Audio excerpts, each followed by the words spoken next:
आनंद कहाँ से आता है। इसके पहले भजन आप सुने कबीर साहब का कि सेमल के फूल लाल लाल बड़े अच्छे दिखे, उसके पके फल में जब पक्षी ने चोंच मारी तो सूखी रुई उड़ी और उदास हो गया और अंत में पछताना पड़ा। जीवन की सारी लालिमाएं ऐसी हैं, जवानी क्षणिक है, सुहाग रात केवल एक रात है, वैवाहिक उत्सव एक कुछ घंटे का होता है, पुत्र उत्सव का समय भी थोड़ा है, किसी पद प्रतिष्ठा पर पहुंचकर गाहमा गामी थोड़े समय के लिए, प्राणी पदार्थों का संगम हवा के झोंके की तरह है, सारी लालिमा सेमल फूल की लालिमा की तरह है, निर्गंधायु किंसुका है, गंध रहित सेमल का फूल, सुगंधी उसमें नहीं है और उसका जो फल आता है उसमें भी रस नहीं है, नीरस रुई है। सारे संसार की लालिमा में यही दशा है, सारे संयोगों का परिणाम यही है, दुख। जिसको हम रमणी मानते हैं वही कांटा बन करके चुभता है। जहाँ जहाँ आपने सुख माना वहीं वहीं से चांटे लगे। सबको सोने का मृग दिखाई देता है। आप लोगों ने रामायण में सुना होगा कि सोने का मृग देख करके सीता जी भावुक हो गई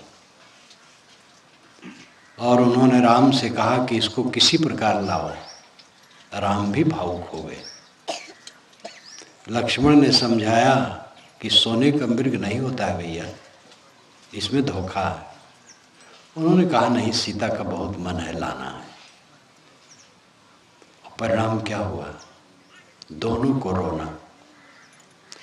रावण के फंदे में पड़ी सीता रोती रही और राम बन बन रोते रहे। सोने के मृग के पीछे केवल रोना हुआ। ये रूपक है।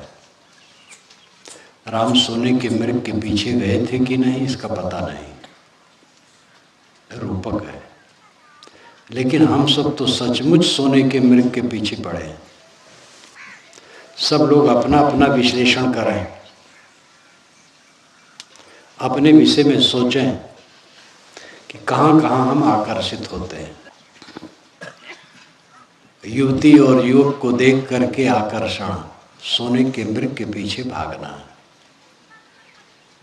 युवती को देख करके युवक को लगता है कि युवती के शरीर में सुख है, और थोड़ा सा विचार करो कि युवती के शरीर में सुख होता तो उस सुख को लेकर के वो सुखी रहती, लेकिन वो युवक के शरीर में सुख की कल्पना करती है।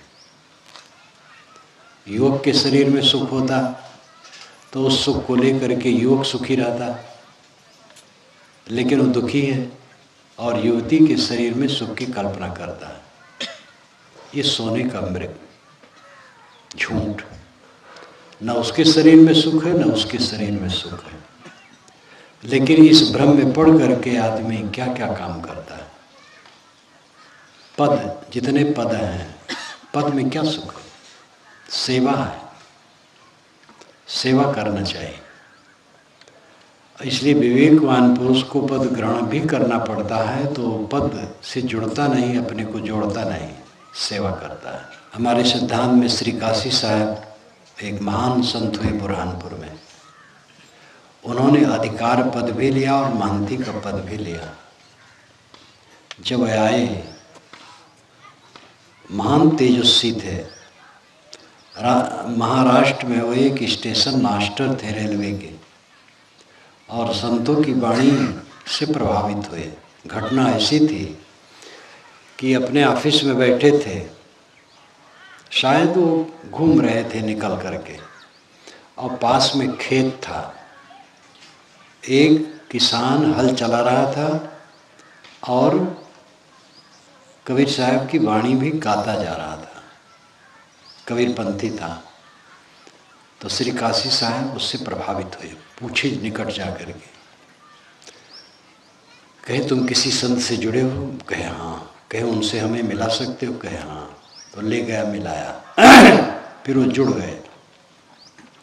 थोड़े दिन में वो दीक्षित हो गए, थोड़े दिन में गृह त्याग कर दिए, नौकरी छोड़ दिए, बुरहानपुर आ गए। उनका तेज, उनकी प्रतिभा, उनका वैराग्य, सब कुछ अद्भुत था। भक्ति उनकी अद्भुत थी। उनके ज़माने में रहने वालों ने मुझसे बातें की हैं। संत और भक्त कुछ ऐसे थे, जब मैं साधु मार्ग में आया, बहुत काल तक वे जीवित थे। उन लोगों ने मुझे बताया कैसे कैसे उनकी भावना थी। आश्रम में रहते थे, अगर किसी अपने समकक्ष के संत और बड़े संत की खड़ाओं में पैर छू जाए तो अपनी साफी से उसको पोंछ के रखते थे। और बहुत विनम्र, सेवापरायण, एकदम मकान में त्रुटि हो, चढ़ जाए स्वयं बना दे।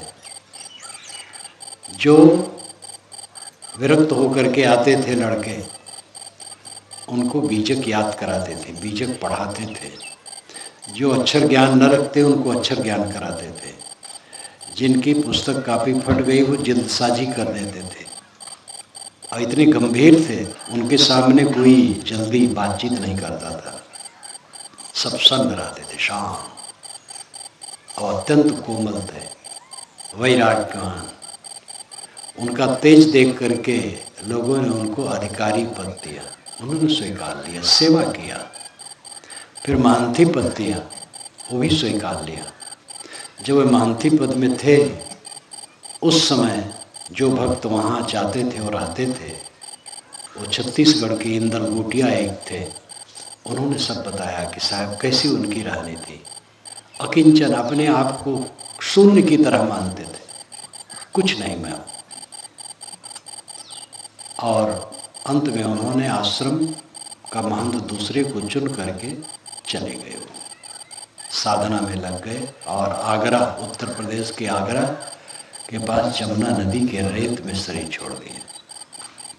किसी क्षेत्र में हो, पंडित जवाहरलाल नेहरू जब एक बार चुनाव में खड़े हुए तो उनके विपक्ष में प्रभुदत्त ब्रह्मचारी नाम के एक साधु थे इलाहाबाद में, वो खड़े हुए विरोध में, क्योंकि हिंदू कोड बिल उन्होंने पास करवाया था।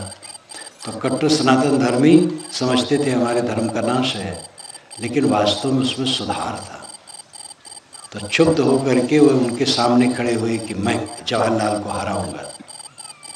तो साधु आदमी जहाँ जाए गांव में, उनके पैर के नीचे की मट्टी तक लोग खुरच ले। तो कांग्रेसी लोग डगमगा गए, इसमें तो जवाहरलाल हार जाएंगे। तो प्रभुदत्त ब्रह्मचारी ने कहा कि जवाहर हमसे कहें तो मैं बैठ जाऊं। जवाहर ने कहा मैं बिल्कुल नहीं कहूँगा, वो खड़े रहें और लड़ें। कांग्रेसियों ने कहा आप अपने क्षेत्र में ज़्यादा समय दें। उन्होंने कहा बिल्कुल नहीं समय दूंगा, जैसे सब जगह जाऊँगा वैसे यहाँ आऊँगा। अगर जनता चुनती है तो मैं उस रूप में जाऊँगा, काम करूँगा, नहीं चुनती है तो बाहर से काम करूँगा। तो ऐसे लोग लौह पुरुष थे, लालची नहीं थे। राजनीति में भी ऐसे लोग होते हैं जो त्यागी होते हैं। अंत में उनके सामने तो किसी को जीतना नहीं था, बहुत वोटों से जवाहरलाल जीते। राजा बादशाह में ऐसे ऐसे हुए हैं जो अपने को अकिंचन समझते थे। चीन में तो ये रस्म ही हो गया था, सम्राट कहता था मैं तुच्छ हूँ, नीच हूँ, अकिंचन हूँ, मुझे पीछे खड़ा रहना है। तो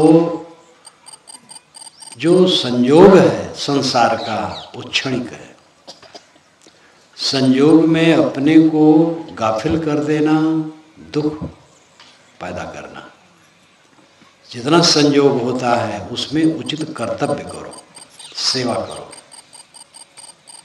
पिता, पुत्र, पत्नी, पति, भाई, गुरु, शिष्य, समधी, मित्र, राजा, प्रजा जो जहाँ है अपने अपने कर्तव्यों का पालन करें। किसी पद, अवस्था, ज्ञान, ऐश्वर्य, किसी चीज को अपने में न जोड़ें। क्लेश कहाँ है? अहंकार में।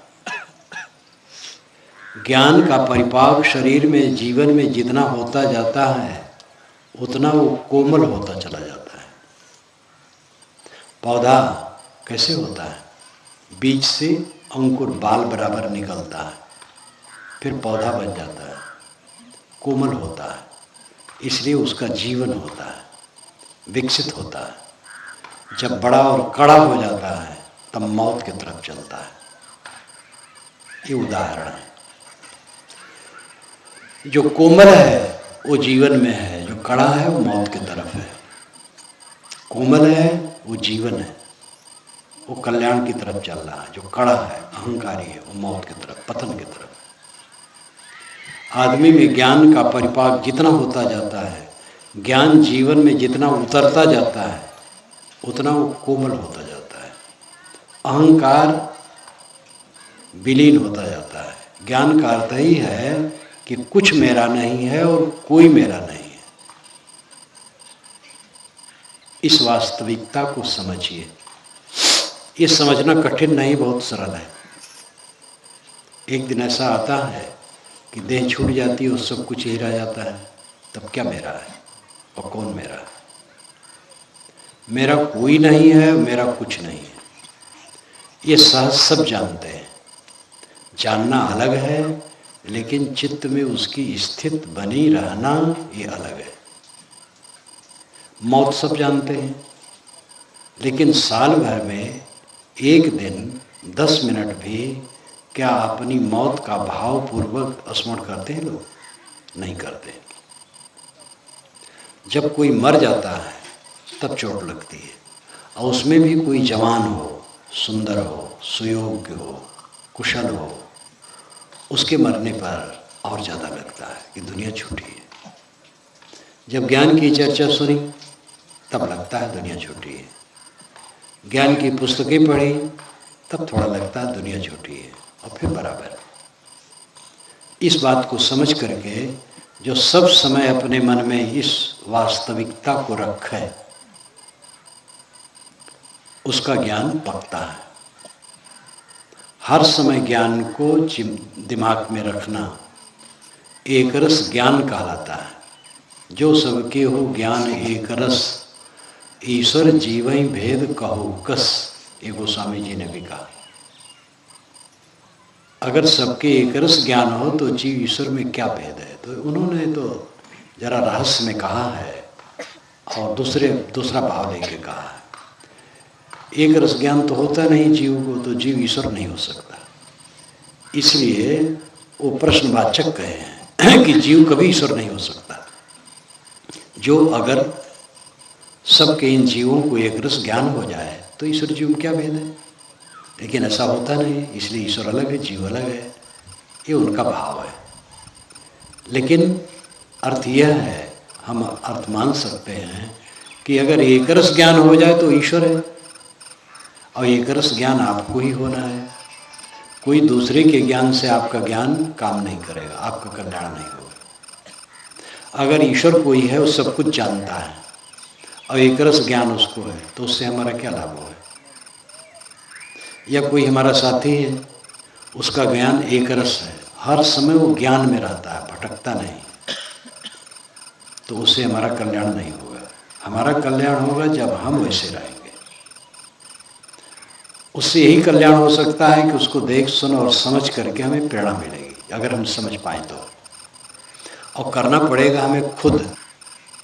हमारा ज्ञान एक रस होना चाहिए। एक रस का मतलब सब समय समान भाव से रहना। इसी को चरितार्थता कहते हैं, रियलाइजेशन। इंग्लिश वाले इसको रियलाइजेशन कहते हैं, संस्कृत वाले चरितार्थता कहते हैं, साक्षात्कार। और ज्ञान का अर्थ है कि कुछ मेरा नहीं है, यही ज्ञान है। अब अगर कुछ मेरा माना तो ज्ञान नहीं है, भूल गया, भटक गया। कुछ काम मेरा है, देखते देखते खो जाता है। कल मैंने बताया था, जब यहाँ प्रवचन में आ रहा था उसके पहले कुंदनपुर से भक्त आए थे। कुंदनपुर के ही वो भक्त थे, 51 वर्ष के, अमेरिका में रहते थे, अमेरिका से आए थे और अपने प्रेमियों में घर घर गए थे, फोटो लिए थे, बातचीत किए थे, खूब खुश थे। और कुछ ही दिन में उनको लौटना था, तिथि निश्चित, तारीख निश्चित थी अमेरिका जाने के लिए। छत पर बैठे कुर्सी पर पतंग उत्सव का आयोजन कर रहे थे और कुर्सी पर बैठे बैठे शांत हो गए, हार्ट फेल हो गए। अब उनके लिए न कुंदनपुर है, न गुजरात है, न भारत है, न अमेरिका है, न पृथ्वी है, न चाँद है, न सूरज है, और शरीर कहाँ है। ऐसी स्थिति में हम रह रहे हैं। क्या उन्हीं के लिए बात है? हाँ, सितम अपने ऊपर बात कुछ छेड़ी नहीं, बादशाहों के भी ये झंडे गड़े रह जाएंगे, ऐश के सामान सब एक दिन पड़े रह जाएंगे, दोस्त मेरी लाश पर रोते खड़े रह जाएंगे। बहुत मार्मिक गीत है ये। मेरे दोस्त मेरी लाश के पास रोते खड़े रह जाएंगे, बादशाहों के भी ये झंडे गड़े रह जाएंगे। हाँ, सितम अपने ऊपर बात कुछ छेड़ी नहीं, ये केवल मैंने अपने लिए नहीं कही, बादशाहों के भी झंडे गड़े रह जाएंगे और वो चले जाएंगे।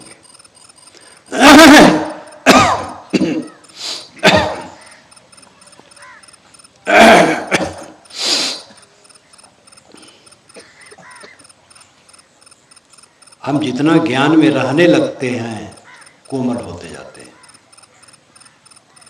ज्ञान की पूरी परिपक्वता में पूरी कोमलता हो जाती है, उसमें कठोरता नहीं रहती, मन मक्खन हो जाता है।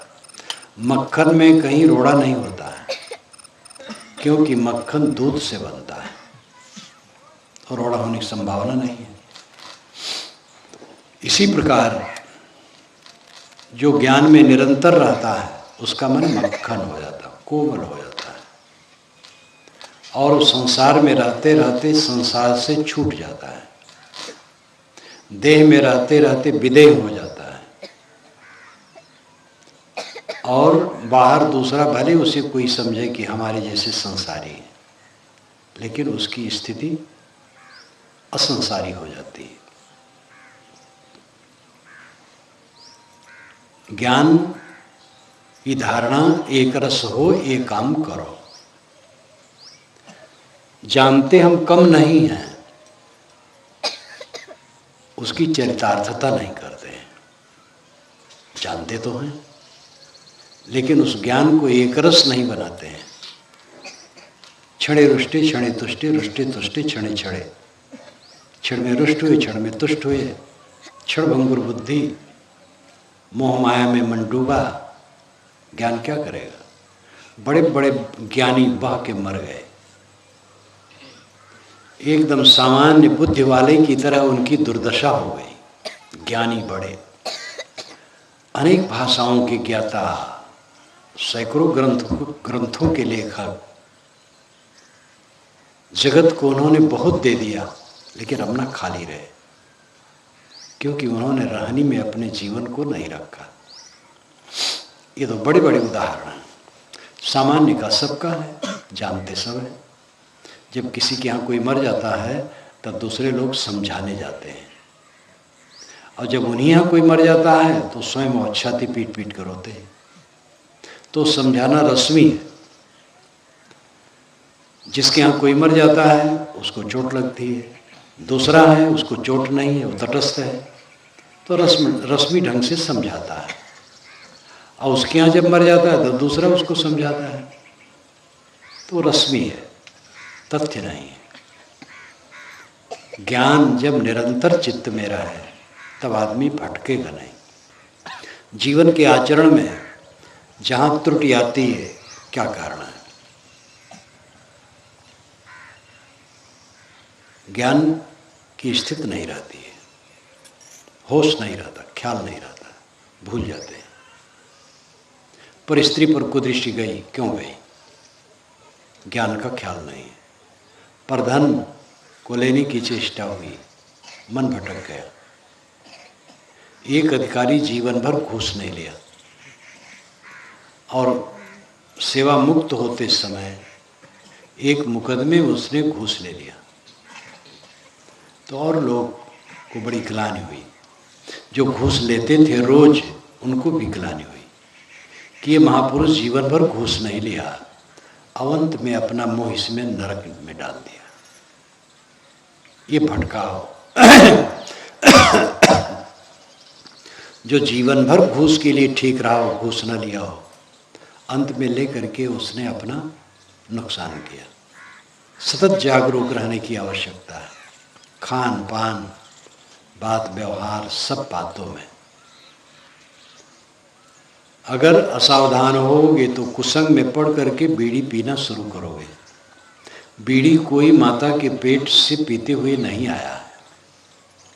यही आदमी ऐसे मित्रों की संगत की जो बीड़ी पीते थे, उन्होंने कहा लो यार बीड़ी पियो, नहीं हम तो नहीं पीते। अरे तुम भी आदमी हो, आदमी देह पा करके बीड़ी भी नहीं पीते हो?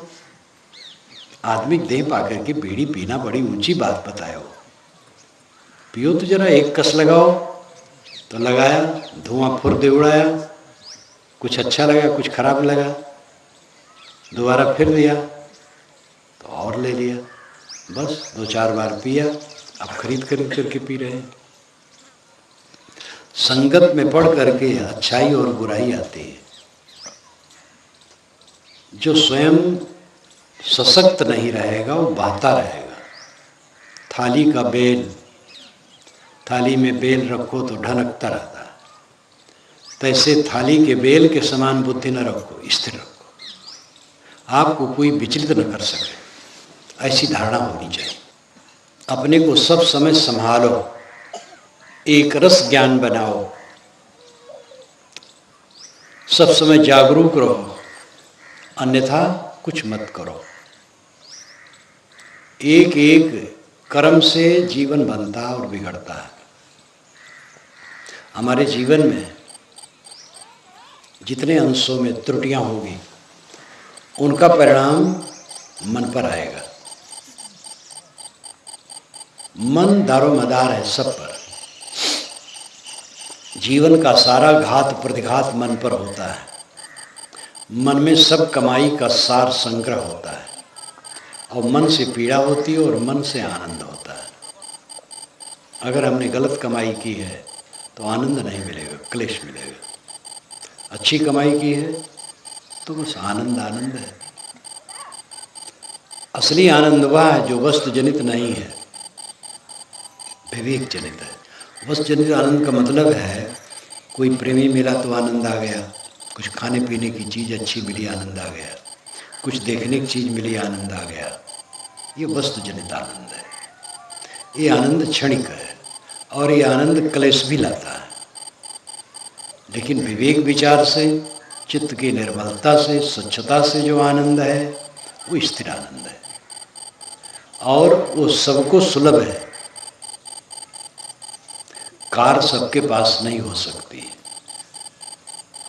और बड़ी कार तो बहुत कम लोगों के पास होगी। बड़ा भवन सबके पास नहीं हो सकता है। अतुल रुपये पैसे सबके पास नहीं हो सकते हैं, लेकिन मन की निर्मलता का धन सबके पास हो सकते हैं। जो चाहे इसका धनी हो जाए, और सच्चा सुख इसी में है, मन की निर्मलता में है। धन से सुख नहीं है। धन तो एक प्रारब्ध और पुरुषार्थ का फल है कि जो ज़्यादा हो गया, अतिरिक्त हो गया।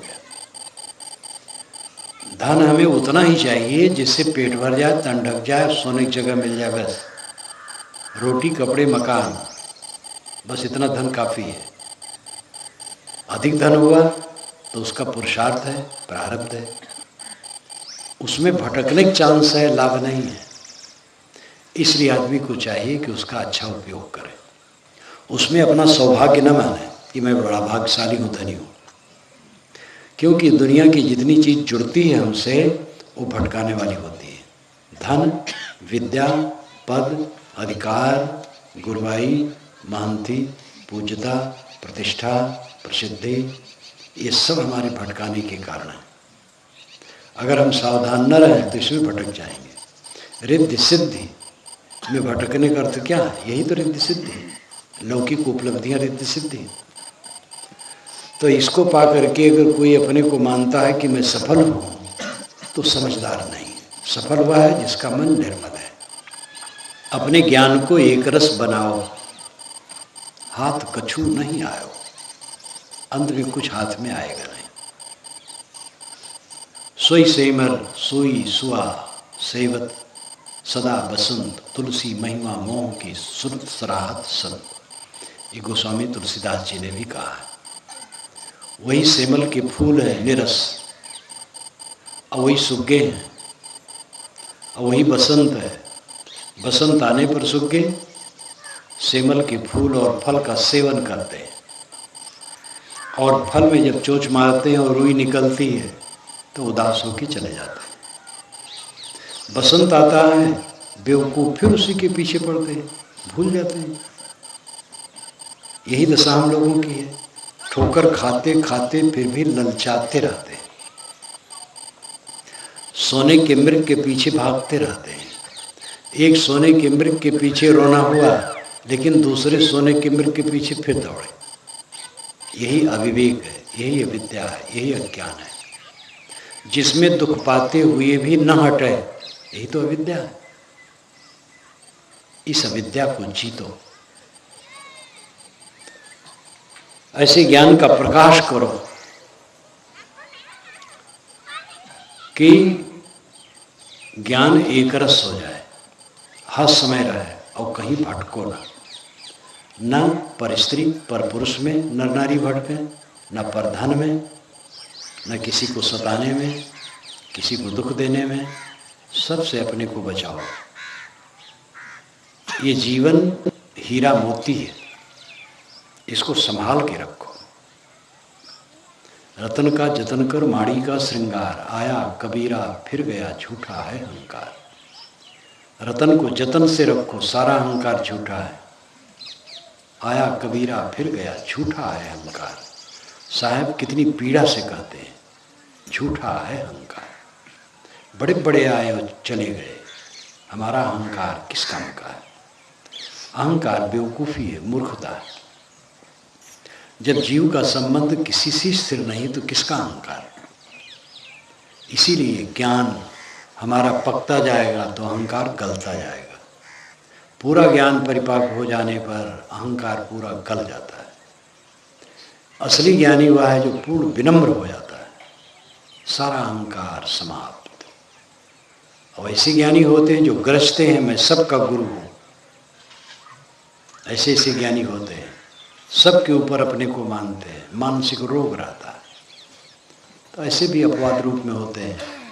ज़्यादातर तो मंथर गति से सबको अहंकार होता है, और सबको अपने अपने अहंकार को मारना है। हम आप सब कोई बचा नहीं अहंकार से, सब अहंकार की छाया में रहते हैं।